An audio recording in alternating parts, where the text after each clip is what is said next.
Minister of the Federal Capital Territory, Wike, has taken a direct swipe at activist and political commentator Aisha Yesufu, ridiculing her political credentials and dismissing her criticism of his administration.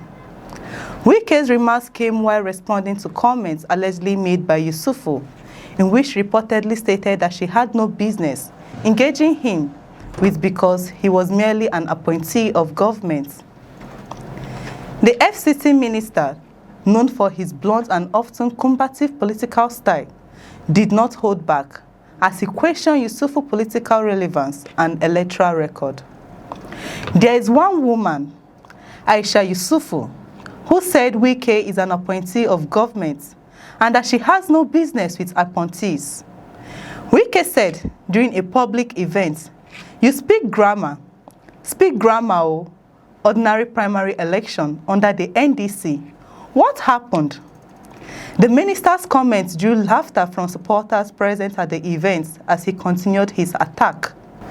According to Wike, many critics often rely on television appearances and social media commentary to project influence despite lacking any proven electoral sources. "It's easy for people to talk," he said. "When they go on TV stations, they begin to churn out data from nowhere. They talk and talk as if politics is won on television." He argued that real political relevance should be measured through participation in the democratic process and electoral performance rather than public commentary. Now, the time for data has come.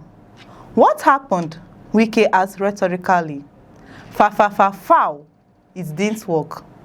The minister's remarks appearance to reference Yesufu unsuccessfully attempt to secure a senatorial ticket in the Federal Capital Territory, a contest that has ended in defeat despite the activist's strong public profile. Wike suggested that the outcome exposed what he described as a disconnect between media popularity and grassroots political strength. According to him, some individuals create the impression that they command massive public support simply because they dominate conversations online and frequently appear on television programs. "When election time comes, reality speaks," he said. "Politics is not social media. Politics is not sitting in an air-conditioned television studio and talking every day." The comments have already sparked fresh controversy across political cycles, with supporters of both figures exchanging arguments online, while Wike's allies praised the minister of confronting what they describe as armchair critics. Supporters of Yesufu accused the FCT minister of attempting to silence dissenting voices through personal attacks. Political observers note that the latest clash is part of a growing trend in Nigeria's political landscape, where elected officials and government appointees. Yesufu, a prominent voice in civic advocacy and governance issues, has been one of the vocal critics of several government policies and has frequently challenged political leaders on issues of accountability, transparency, and public service delivery. Her criticism of Wike's administration in the FCT have often generated debates, especially among supporters and opponents of the minister. However, Wike appears determined to counter those criticisms with what he calls political evidence rather than rhetoric. "The time for data has come," he insisted, repeating his challenge to critics who, according to him, claim influence without demonstrating electoral viability. The minister's remarks are expected to further intensify tensions between political actors and civil society voices, particularly as conversations around governance, accountability, and political legitimacy continue to dominate national discourse.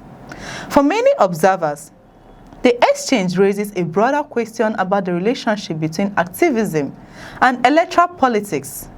While activists often influence public opinion and shape national conversations, politicians frequently argue that electoral success remains the ultimate test of public acceptance. Whether Wike's comments will resonate with the public or provoke a stronger response from Yesufu's remains to be seen.